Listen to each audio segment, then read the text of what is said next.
नमस्कार दोस्तों, मैं आपका होशनदोस्त प्रदीप सैनी आपके अपने ऑनलाइन इंस्टीट्यूट लक्ष्य ई लर्निंग 100 में आप सभी का हार्दिक स्वागत एवं है। मित्रों, आप लोग कैसे हैं? मैं उम्मीद करता हूं कि आप लोग एकदम ठीक होंगे और अच्छे से डेडिकेट होकर अपनी पढ़ाई कर रहे होंगे। देखिए मित्रों, एनटीपीसी की परीक्षाएं, ग्रुप डी की परीक्षाएं आपके सामने लगी हुई है। इसी को देखते हुए हमारे ऑनलाइन इंस्टीट्यूट ने आपके लिए टेस्ट सीरीज लॉन्च कर दी है। आप लोग जल्द से जल्द उस टेस्ट सीरीज को ज्वाइन कर लीजिए, क्योंकि मित्रों वो टेस्ट सीरीज आपको आपके कामयाबी तक पहुंचा सकता है। चलिए, आज हम एक आपके सामने बहुत ही महत्वपूर्ण टॉपिक लेकर आए हैं। आज हम लोग पढ़ने वाले हैं गंगा नदी तंत्र। जैसा कि आप लोगों ने थंबनेल देख के समझ ही चुका होगा कि टॉपिक क्या है। मित्रों, आप यहाँ बोर्ड स्क्रीन पे देख रहे हैं, हमने हेडिंग लिख दिया है गंगा नदी तंत्र। यहाँ पे देख रहे हैं अपने उत्तर प्रदेश, बिहार और झारखंड और पूर्वोत्तर भारत का मैप बना दिया है, जूम मैप। इसी जूम मैप में हमने नदियों को पुटअप कर दिया है, इससे मित्रों कि कम समय में आपको बेहतर तरीके से समझा सकें। जब हम बोर्ड पे पेन लेके बनाते रहते हैं तो उसमें काफ़ी समय नष्ट हो जाता है और आप लोग उसमें कन्फ्यूजन हो जाते हैं। इसमें आप लोग आसानी से स्क्रीनशॉट लेके भी समझ सकते हैं। स्क्रीनशॉट लेने का मौका हम आपको देंगे, लेकिन वीडियो को लास्ट तक जरूर देखिएगा, तभी आप समझेंगे। मित्रों, बात करते हैं सबसे पहले हम गंगा नदी तंत्र की। गंगा नदी तंत्र का मतलब सबसे पहले हम बात करेंगे गंगा की। मित्रों, जो आपकी गंगा नदी है, ऐसा माना जाता है अपने भारत में कि ये सबसे पवित्रतम नदी है। भारत में हिंदू धर्म के अनुसार माना जाता है कि सबसे पवित्र नदी है। ये वास्तव में है या नहीं है, ये अलग मुद्दा है, हम लोग समझ सकते हैं इसको। लेकिन हम लोग ऐसा जानेंगे कि धर्म ग्रंथ के अनुसार इसे माना गया है सबसे पवित्र नदी है। आज हम गंगा नदी के बारे में हम लोग पढ़ेंगे। चलिए, इसमें सबसे पहले हम लोग जानेंगे कि इसका उद्गम कहाँ होता है, किन किन राज्यों से ये प्रवाहित होता है और आगे बहते हुए किन किन शहरों से जाता है और इनकी कौन कौन सहायक नदियां इसमें आके मिलती हैं। लेकिन इसको बताने से पहले सेशन को एक बार शेयर कर दीजिए, जिससे और भी आपके साथी इसे आसानी से देख सकें। मित्रों, चलिए पहले देखिए, ये जो रेड कलर के पेन से देखा गया है वो हमने मुख्य नदियां बताई हैं, बाकी जो ब्लैक कलर के पेन से लिखा गया है वो आपकी सहायक नदियां हैं। तो सबसे पहले हम बात कर रहे हैं गंगा नदी तंत्र की। देखिए मित्रों, ये गंगा नदी हमने लिखा है। ये गंगा नदी मित्रों आपके उत्तराखंड से गंगोत्री नामक स्थान से निकलती है, गोमुख झील से। गंगोत्री नामक एक स्थान है और गोमुख नामक एक झील है, यहाँ से निकलती है। कहाँ पे है? उत्तराखंड में। से पहचान रहे होंगे, ये उत्तराखंड का पोर्शन है। यहाँ से निकलती है आपके उत्तराखंड में प्रवाहित होते हुए, जब अपने यूपी में एंट्री लेती है, वो एंट्री कहाँ लेती है? बिजनौर जिले में लेती है। बिजनौर जिले में जब एंट्री लेती है तो आपका कन्नौज है, कानपुर है, फिर आगे प्रवाहित होते होते कहाँ आ जाती है? आपके आ जाती है प्रयागराज, यानी इलाहाबाद पहुंच जाती है। फिर इलाहाबाद के देखते हैं वाराणसी पहुंचती है। वाराणसी का एक शहर ये भी है, कैथी है। कैथी नामक स्थान से आगे होते हुए उसके बाद आपका जो है छपरा, पटना होते हुए फिर कहाँ एंट्री कर जाती है? बांग्लादेश में एंट्री कर जाती है। तो हम लोगों को यही देखना कि गंगा नदी अपने उत्तर प्रदेश में कहाँ कहाँ प्रवाहित होती है, क्योंकि मित्रों आप लोगों को पता है कि आप एनटीपीसी की परीक्षा देने जा रहे हो या किसी भी चीज़ की परीक्षाएं देने जा रहे हो, यहाँ से क्वेश्चन जरूर पूछता है। चलिए बात करते हैं आगे। आपने देख लिया गंगा नदी तंत्र को हमने दिखाया। अब हम बात करते हैं गंगा नदी की जो प्रमुख सहायक नदियां हैं। देखिए मित्रों, अगर हम सबसे पहले बात करते हैं बाएं और दाएं की, यानी लेफ्ट और राइट की, क्वेश्चन इसी तरीके से पूछा जाता है कि ये गंगा की सहायक नदी है, ये लेफ्ट से मिलती है, राइट से मिलती है, यानी बाएं से मिलती है या दाएं से मिलती है। चलिए इसको देखते हैं। सबसे पहले इसकी जो एक सहायक नदी है वो रामगंगा है। कहाँ से निकल के आती है? आपके उत्तराखंड के गढ़वाल जिले से निकलती है। ठीक, उसके बाद आपके यूपी में एंट्री करती है। यूपी में एंट्री करने के बाद आपका कहाँ आके मिल जाती है? गंगा से आके मिल जाती है और फिर गंगा में विलीन होकर आगे प्रवाहित होती रहती है। चलिए आगे बात करते हैं मित्रों।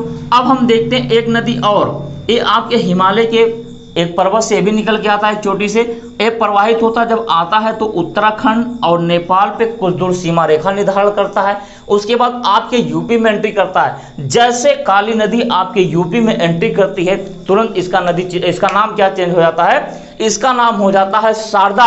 और ये शारदा पहुंचती है आपके पीलीभीत जिले में। उत्तर प्रदेश का एक जिला है पीलीभीत। पीलीभीत जिले के पास पहुंचती है, वहीं पर यह नदी समाप्त हो जाती है। लेकिन एक बहुत बड़े झील का उद्गम होता है जिसे बोलते हैं फुलहर झील, और उस फुलहर झील में यह शारदा नदी समाप्त होती है। उसके बाद वहीं से उत्तर प्रदेश का एकमात्र नदी का उद्गम होता है जिसका नाम क्या हो जाता है, गोमती। और ये फुलहर झील से निकलते हुए आगे प्रवाहित होती है गोमती के नाम से। गोमती के नाम से आगे बहते हुए वाराणसी में, वाराणसी के आगे जब आप बढ़ते हो जिले में आता है, पहुंचती है कैथी नामक स्थान पे। कैथी नामक स्थान पे जब पहुंचती है तो मिल जाती है किससे, गंगा नदी से मिल जाती है। अब पुनः ये गंगा नदी के नाम से पुनः आगे प्रवाहित होती रहती है। को समझ में आया? अगर समझ में आया हो तो सेशन को शेयर कर दीजिए मित्रों, बिल्कुल कंजूसी ना करिए, क्योंकि ये आपके लिए पढ़ा रहे हैं। धीरे धीरे लक्ष्य परिवार बड़ा हो रहा है, तो आप लोग भी खूब मेहनत करते रहिए मित्रों। चलिए आगे बढ़ते हैं। देखिए अब हम बात करें रामगंगा काली की। अब बात कर रहे हैं करनाली नदी की। ये करनाली नदी मित्रों नेपाल के मांगचुंग नामक पर्वत से या मांगचुंग नामक स्थान से जो है निकलती है। नेपाल में इसे तो करनाली के नाम से जानते हैं। और जब नेपाल से अपने यूपी में एंट्री करती है, यूपी में एंट्री करते इसका नाम जस्ट चेंज हो जाता है। इसका नाम क्या हो जाता है, इसका नाम घाघरा हो जाता है। ये घाघरा के नाम से आगे बहती रहती है। तत्पश्चात आपके रुकुमकोट, यानी नेपाल में एक स्थान है रुकुमकोट से एक राप्ती नदी आती है। राप्ती नदी आपके गोरखपुर में मिलती है, किससे, घाघरा से। अब पुनः ये आगे बहते बहते कहाँ पहुंच जाते हैं, कैथी आपके पहुंच जाते हैं। पुनः गंगा में विलीन होकर गंगा के नाम से आगे प्रवाहित होते रहते हैं। समझ में आ रहा मित्रों?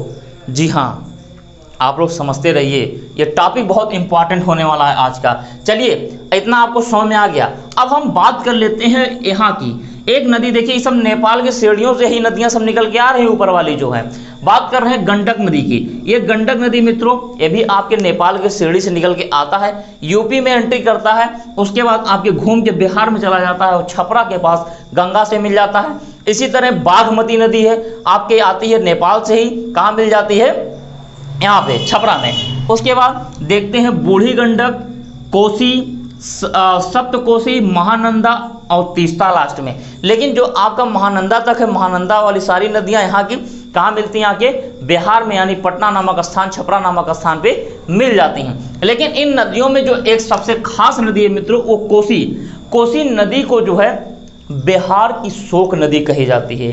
इसलिए कही जाती है क्योंकि जब जुलाई का महीना होता है तो जुलाई के महीने में माना जाता है कि जब नदियों में बाढ़ आती है तो ये इसमें इतना भयंकर बाढ़ आता है कोसी नदी में कि बिहार के लिए वो तबाही का कारण बन जाता है। इसलिए इसे शोक नदी के नाम से भी जाना जाता है। बात समझ में आ गई? तीसरा नदी आपका यहाँ था सिक्किम से, सिक्किम के बॉर्डर के पास टच करता है, उसके बाद एंट्री करता है, फिर सीधा चला जाता है बांग्लादेश में, अब मिल जाता है गंगा से।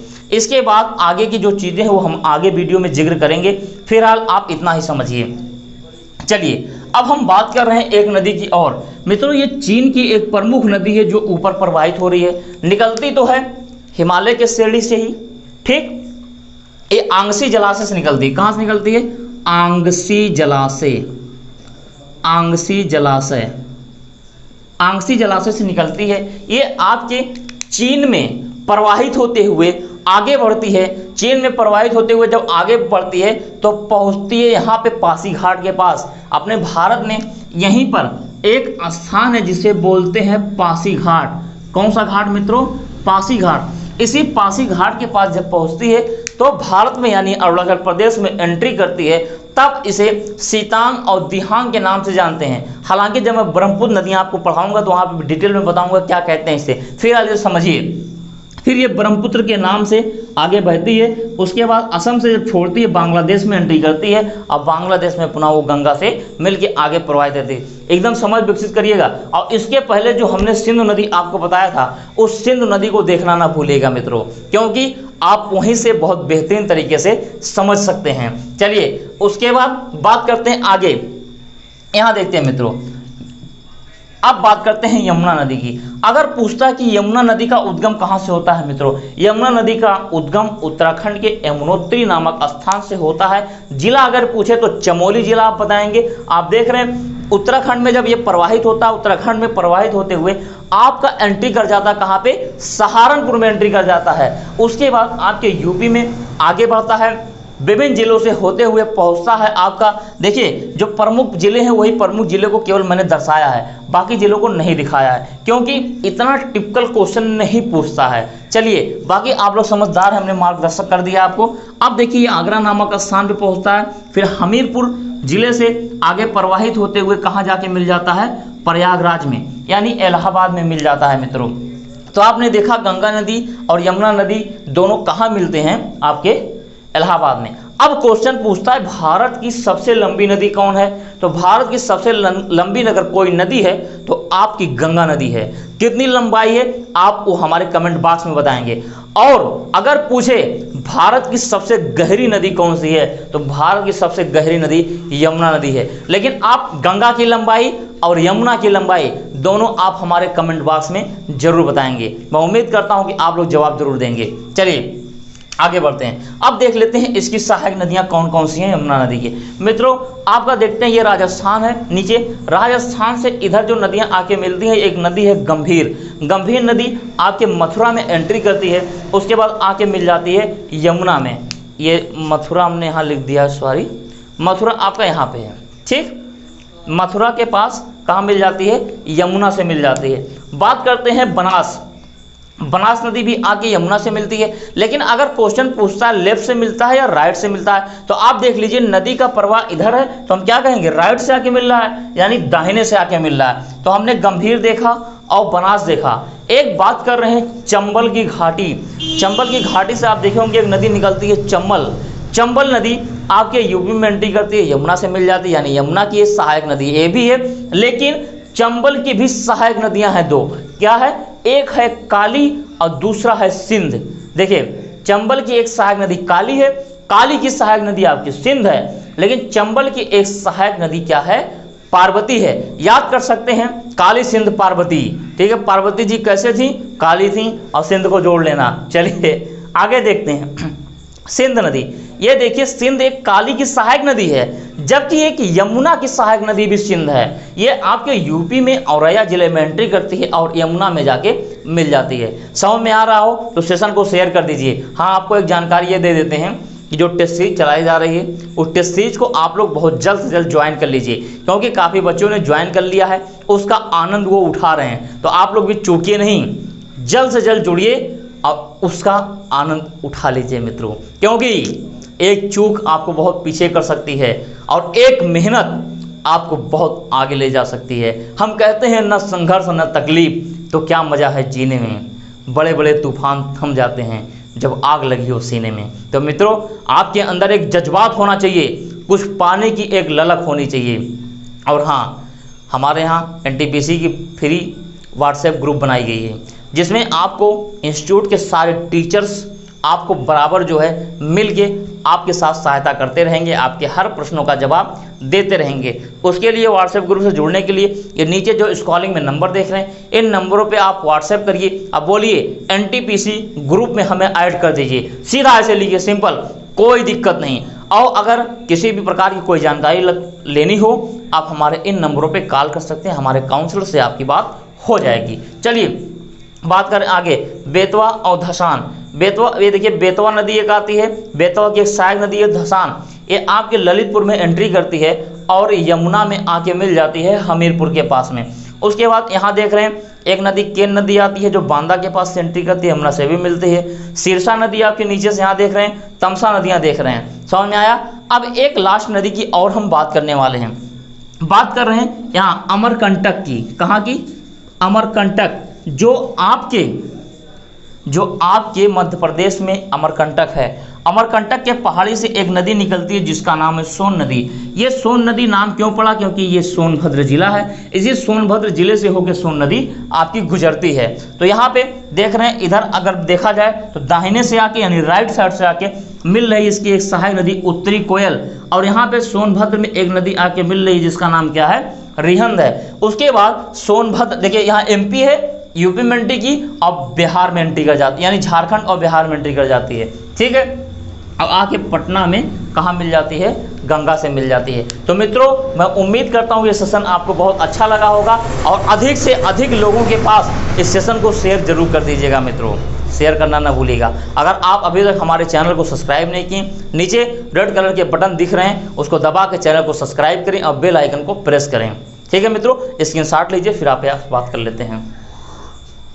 चलिए मैं उम्मीद करता हूँ कि आप लोगों ने स्क्रीनशॉट ले लिया होगा और ये सेशन आपको बहुत अच्छे तरीके से समझ में आ गया होगा। फिर मिलते हैं नेक्स्ट वीडियो में, तब तक के लिए खुश रहें, मुस्कुराते रहें। अपनी वाणी यहीं पे विराम करते हैं। धन्यवाद।